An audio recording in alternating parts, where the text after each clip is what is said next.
Après l'importante victoire 2-1 du FC Barcelone face à Francfort, un triomphe qui a permis d'engranger 3 points cruciaux au classement général de la Ligue des Champions et de renforcer la confiance de l'équipe, contribuant ainsi à une nette progression dans le travail d'Hansi Flick, l'entrée en scène du Real Madrid s'annonçait.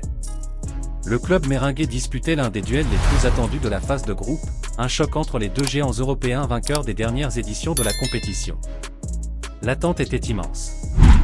La rencontre entre le Real Madrid et Manchester City promettait intensité et équilibre, mais le résultat a surpris tout le monde.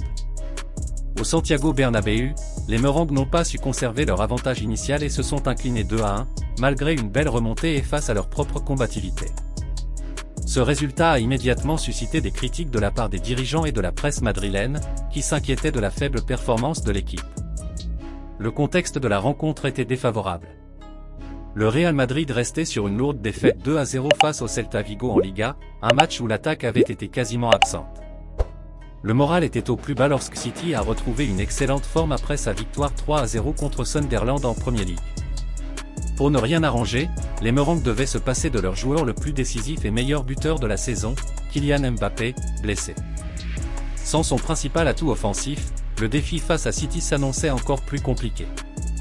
Ce mauvais moment pour le Real Madrid profite indirectement à Barcelone, qui voit son plus grand rival le mettre régulièrement en difficulté et lui laisser des opportunités de progresser cette saison. Plus les Merengues sont en difficulté, plus le Barça a d'occasion de grimper au classement dans les compétitions nationales et européennes.